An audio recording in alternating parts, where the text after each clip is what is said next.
आरहत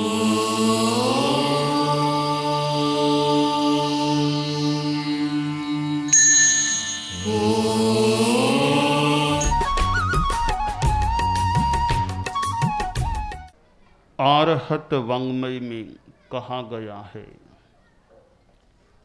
अठ सुहुमा इंग पेहाए जा इंग जानितु संजए दया ही गारी भूएसु आस चिट्ठ सए हिवा।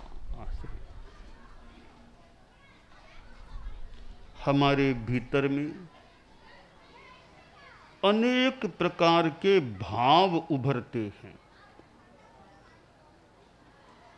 आयारों में कहा गया, अनेक चित्ते खलु अयम पुरुषे, यह पुरुष अनेक चित्तों वाला होता है, विभिन्न भावों वाला होता है। हमारे भीतर सद्भाव, अच्छे भाव भी उभर सकते हैं और दुर्भाव, खराब भाव भी उभर सकते हैं। आदमी दुर्भावग्रस्त होता है तो हिंसा में, अपराध में प्रवृत्त हो जाता है, हो सकता है। और सद्भाव से चेतना भावित रहती है तो आदमी संयमित रहता है। एक दूसरे से विरोधी भाव हमारे भीतर में उभरते हैं।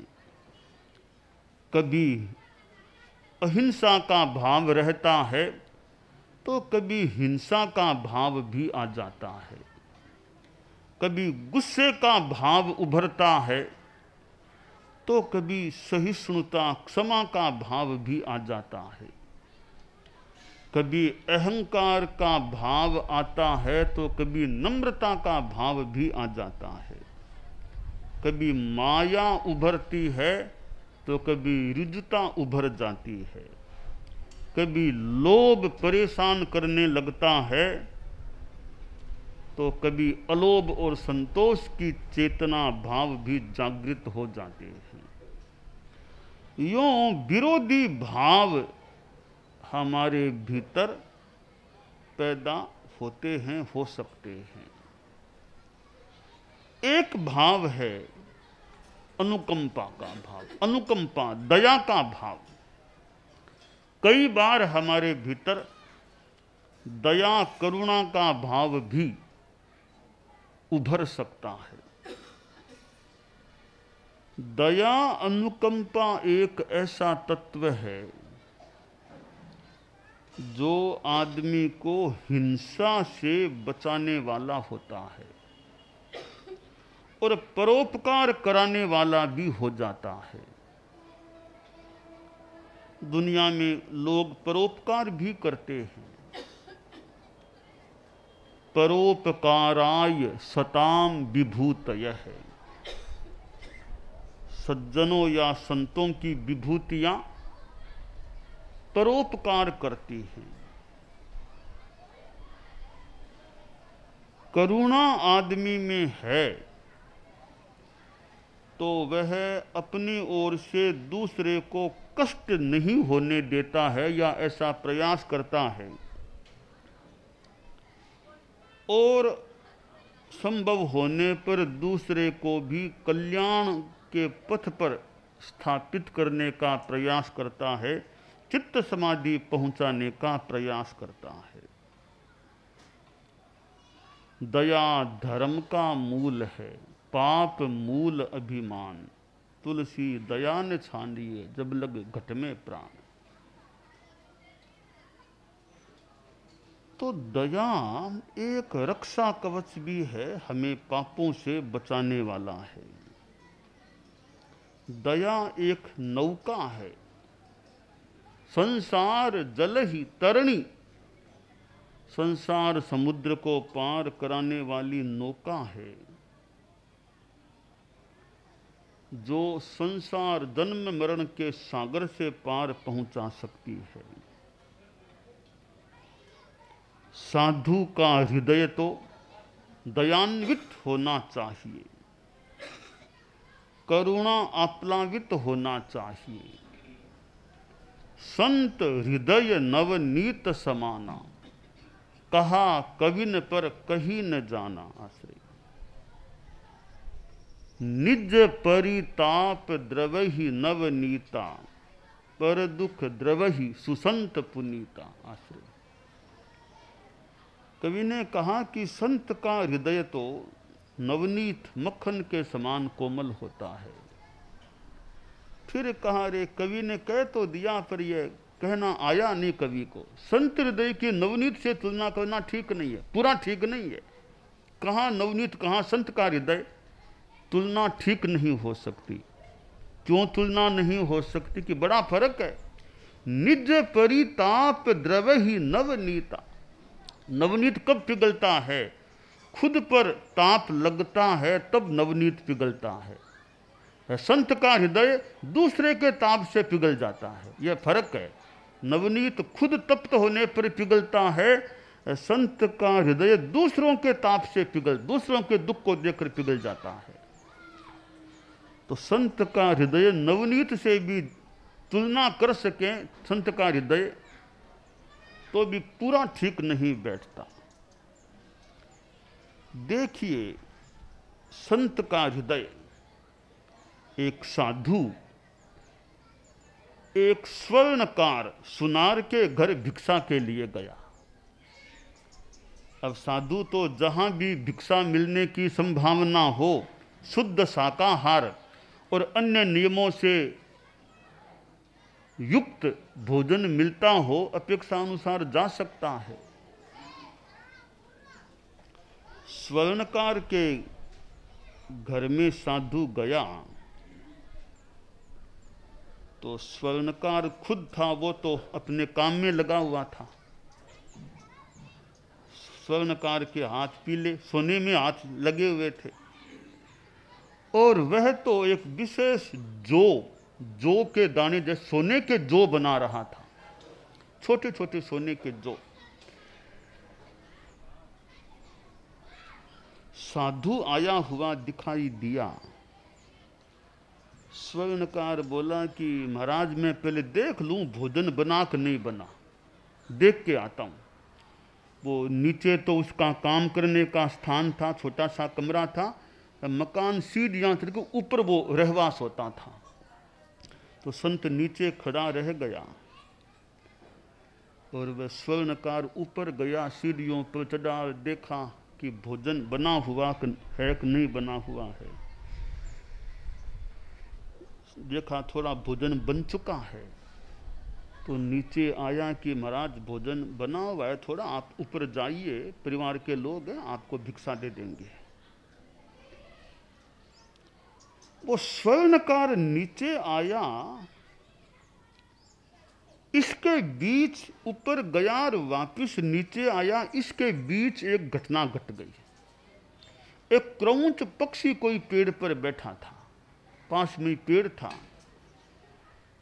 पक्षी ने दूर से देखा, रे जो पड़ी है, जो तो मैं खा लूं। तो पक्षी नीचे उतरा, स्वर्णकार तो चला गया था ऊपर, वो जो के दाने पड़े थे सोने के, वो पक्षी आके मुंह में ले लिया, जो के 2-4 दाने थे मुंह में ले लिया, अब वापिस पेड़ पर चला गया। स्वर्णकार नीचे आया अपने कार्यशाला में, देखा रे वो जो के दाने तो है ही नहीं यहाँ पर, कौन ले गया। बोला महाराज जी वो मैं गया था यहाँ, जो के दाने सोने के मैं ऐसे ही छोड़ गया था, आपके भिक्षा की व्यवस्था में चला गया, वो जो के दाने कहाँ गए। वो संत को पता था कि वो पक्षी मुंह में ले गया है। साधु के झूठ बोलने का भी त्याग है, हिंसा का भी त्याग है। कुल 5 महाव्रत होते हैं। अब साधु ने सोचा कि हालांकि तथ्य है, सही बात है कि मेरे सामने वो क्रौंच पक्षी मुंह में ले गया, खा गया होगा, सही बात बता दे तो क्या दिक्कत है। नहीं, सही बात भी नहीं बताना, हर सही बात बताने की नहीं होती है। सही बातें आदमी बहुत सी जानता है।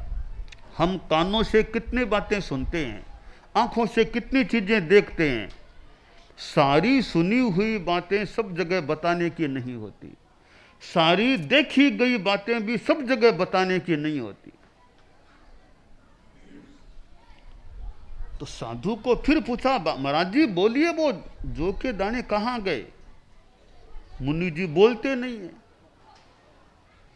तब स्वर्णकार ने सोचा, रे साधु क्या ढोंगी आदमी है, लगता है इसी ने वो दाने चुरा लिए हैं, अब बोलता नहीं है।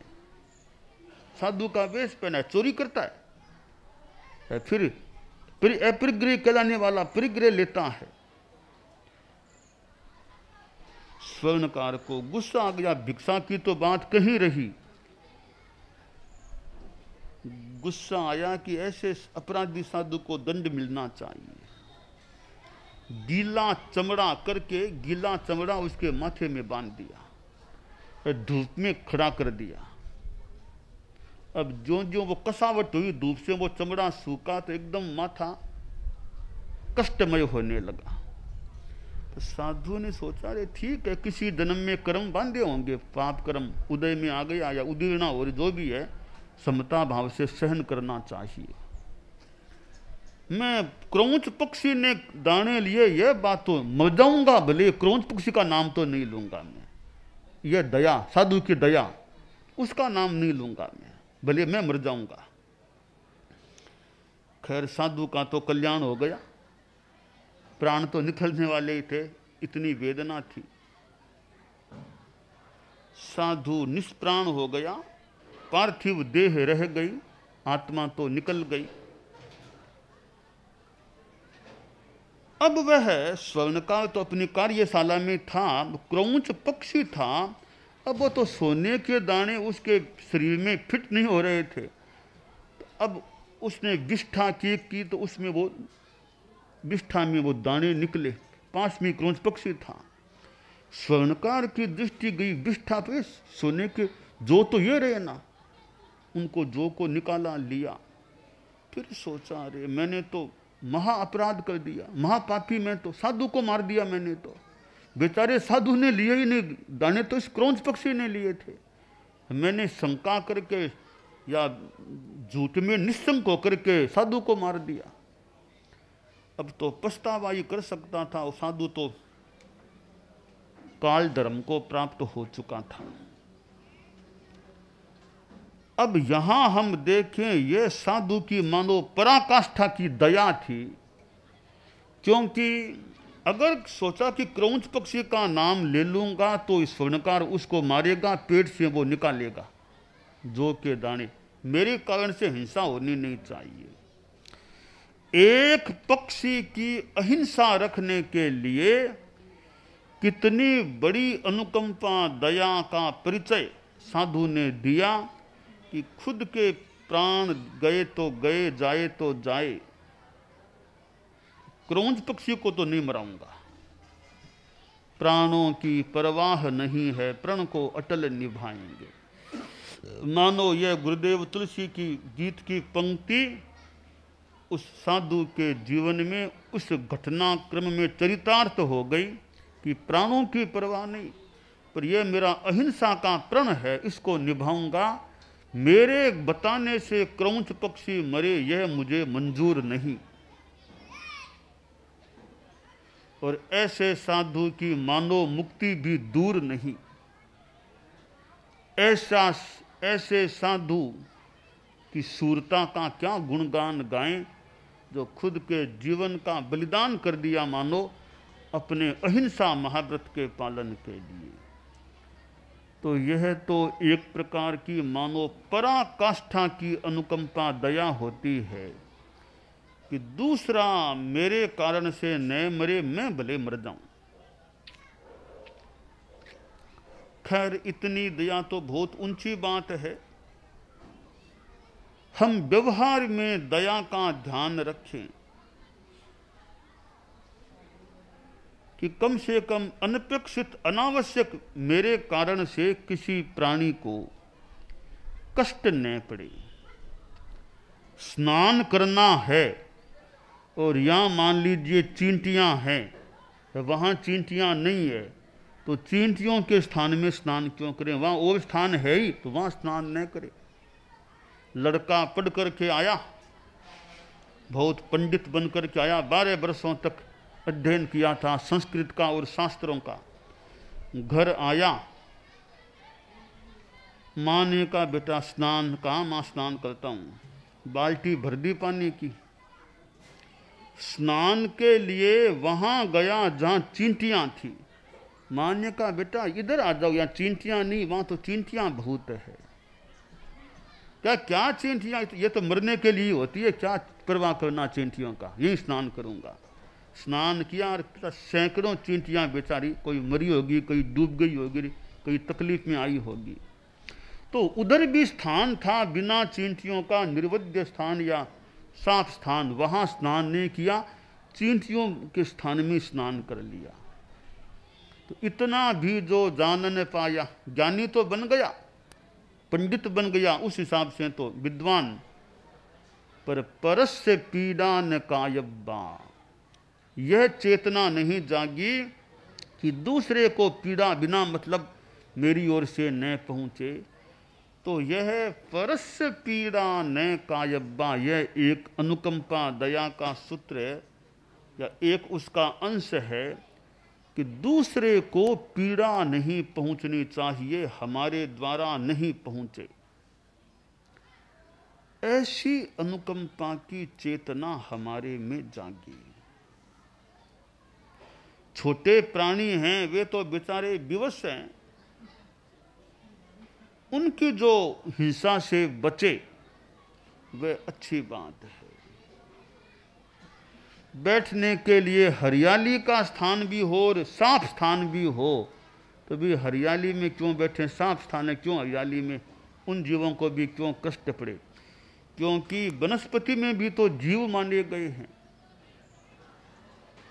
पृथ्वी काय, अपकाय, तेजस काय, वायु काय, वनस्पति काय, स्थावर काय के जीव हैं। पानी में भी जीव हैं, सचित जो पानी है उसमें भी जीव है। तो ये सूक्ष्म प्राणी हैं, इनके प्रति भी जितना हम अहिंसा, आप लोग जितना अहिंसा का ध्यान रख सकें। स्नान में पानी कितना ज्यादा तो नहीं बहता है ना, स्नान में खूब अनावश्यक पानी बह जाता है। अपकाय के जीवों की भी सचित है तो हिंसा हो सकती है, वो पानी जाकर और कोई जीवों की हिंसा का भी कारण बन सकता है, अपव्यय भी होता है। तो पानी का संयम रखे कि इतना ज़्यादा पानी आवश्यक नहीं है मेरे स्नान के लिए, तो पानी की सीमा कर ले तो संयम हो जाए, अहिंसा की साधना भी हो जाए, दया भी सहज में हो जाए। कमरे में पंखा चालू है, कमरे से आप तो बाहर आ गए, अब कमरा तो बंद करे तो बंद है, तो करना है तो अंदर पंखा क्यों चलता रह जाए, अनावश्यक वायु काय की हिंसा भी क्यों हो। कमरे में बैठे तो मान लें हवा चाहिए, तो कमरे से तो आप जा रहे हैं बाहर, कमरा बंद कर रहे तो फिर अंदर पंखा फालतू क्यों चले, पैसा भी जाएगा बेकार, हो वायु काय की हिंसा भी हो सकती है, अनावश्यक विद्युत का भी व्यय हो जाएगा। यूँ छोटी छोटी बातों में गृहस्थ ध्यान दे, दया अहिंसा की साधना हो सकती है। और यह अनुकंपा दया का भाव है, वो आदमी को सद्गति की ओर ले जाने वाला, दुर्गति से बचाने वाला बन सकता है।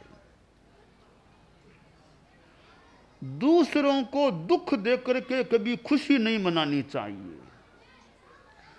एक तो दुख दिया फिर खुशी मनाए, वाह वाह ऐसा कर दिया ऐसा, अरे खुशियां मनाते हो कभी मार पड़ेगी तब।